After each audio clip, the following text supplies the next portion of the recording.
Business की कुछ ताजा खबरें आज की इस छोटी सी वीडियो में। तो आज की फर्स्ट न्यूज जोमेटो के फाउंडर दीपेंद्र गोयल जी के बारे में है, जिनको इस वक्त काफी ज्यादा क्रिटिसिज्म का सामना करना पड़ रहा है एक लिंक्डइन पोस्ट की वजह से, जिसमें ₹2 चार्ज किया जा रहा था वेज मोड को इनेबल करने के लिए, और जिसके लिए उन्होंने माफी भी मांगी है। दरअसल एक व्यक्ति रोहित राजन ने लिंक्डइन पर पोस्ट करके दिखाया कि कैसे जोमेटो ₹2 चार्ज कर रहा है वेज मोड को इनेबल करने के लिए। अब इस दुख को जाया करते हुए उन्होंने एक पूरी पोस्ट लिखी, जिसमें उन्होंने लिखा कि being a vegetarian in India these days feels like a curse. Zomato latest master stroke introducing extra charges for veg enable fleet officially turned us into a premium subscription plan.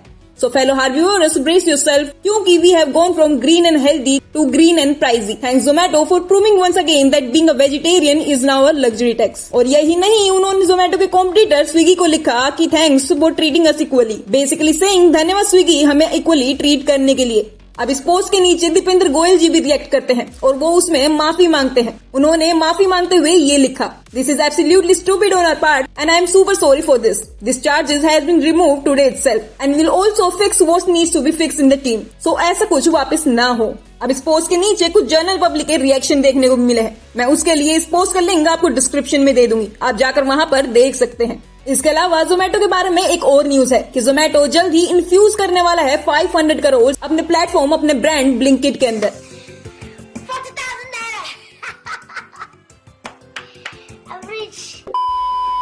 बढ़ते हैं next news में, जो कि है अडानी जी के बारे में और हिंडनबर्ग रिपोर्ट के बारे में। तो अभी तक आप लोगों को पता लग ही गया होगा कि हिंडनबर्ग ने अपनी दुकान बंद कर ली है। अब उस पर अडानी जी ने तो नहीं, लेकिन अडानी जी के सीएफओ ने जरूर रिएक्ट किया है।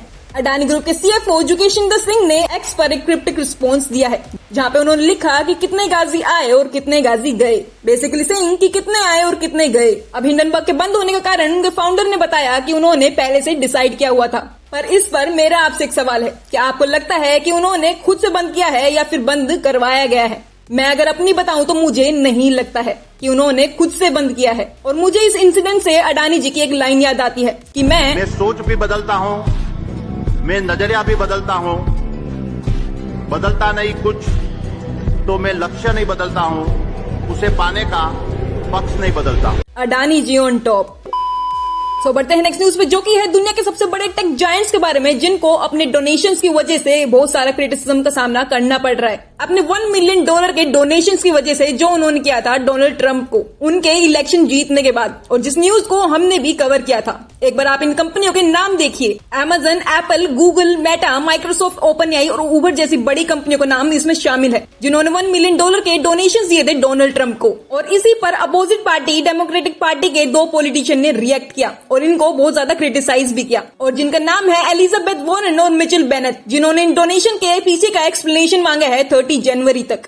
तो बढ़ते हैं नेक्स्ट न्यूज पे, जो कि है आरबीआई के बारे में, जिन्होंने ई कॉमर्स के ऊपर एक बयान दिया है। दरअसल आरबीआई ने ई कॉमर्स और क्विक कॉमर्स को प्राइवेट फाइनल कंजम्पशन के लिए मेन की ड्राइवर बताया है, और सेंट्रल बैंक ने गवर्नमेंट को हिंट देते हुए ये भी कहा है कि इन पर रिस्ट्रिक्शन ना लगाकर इन पे कंपटीशन बढ़ाने की सलाह दी है। अब देखना इंटरेस्टिंग होगा कि कैसे गवर्नमेंट ऑफलाइन मार्केट और ई कॉमर्स और क्विक कॉमर्स मार्केट को मैनेज करती है, क्योंकि इन दोनों में अभी इस वक्त वर्सेस हो रखा है, जिसमें सारी इंडस्ट्रीज के ऑफलाइन मार्केट खिलाफ हो रखे हैं ऑनलाइन और क्विक कॉमर्स के।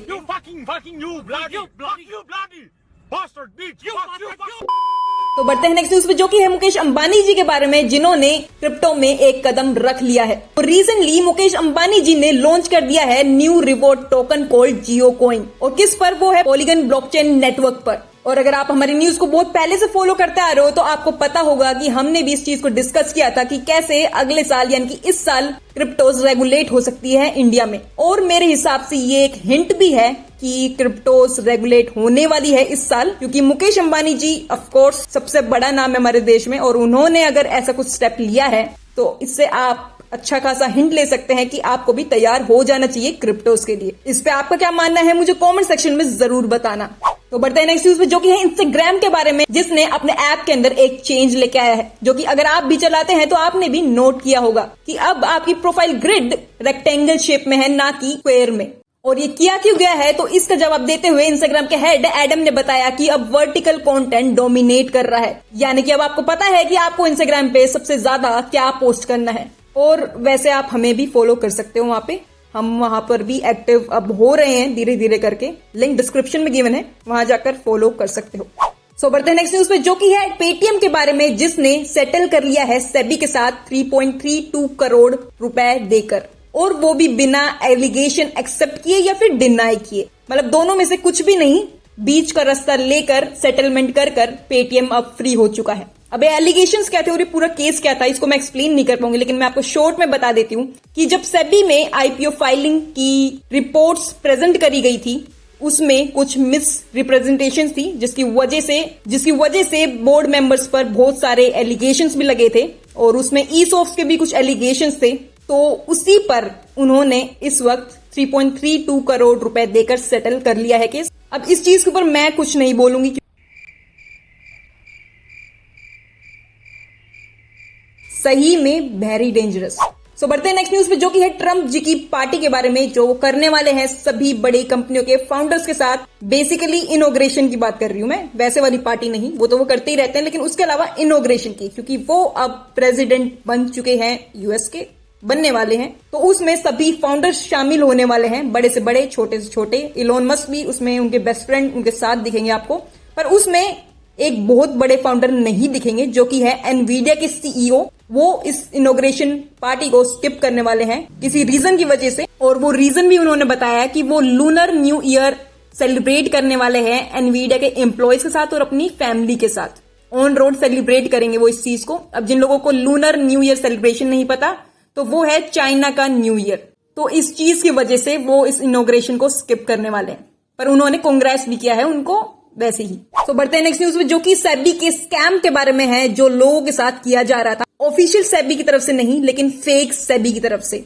अभी पूरा स्कैम क्या हो रहा था कि कुछ स्कैमर्स जो थे वो लोगों को मैसेज कर रहे थे कि यूजर्स के पास 9,980 SEBI net banking rewards point है, जो कि जल्दी एक्सपायर होने वाले हैं, जिसमें कि यूजर्स को बोला जा रहा था कि मैसेज में दिए गए लिंक से एपीके फाइल डाउनलोड करें और एसबीआई के रिवॉर्ड को रिडीम करें, और रिवॉर्ड रिसीव होने के बाद जो कैश होगा वो उनके पर्सनल बैंक अकाउंट में डिपॉजिट हो जाएगा। अब इस पर पीआईबी फैक्ट चेकिंग ने एक्सपर्ट सबको वार्न किया कि कोई भी उस लिंक पर क्लिक नहीं करेगा। एसबीआई कोई भी ऐसा इनिशिएटिव नहीं चला रहा है। और अब ये पीआईबी फैक्ट चेक क्या है, तो पीआईबी फैक्ट चेक एक गवर्नमेंट इनिशिएटिव है जो कि प्रेस इंफॉर्मेशन ब्यूरो के अंडर काम करता है।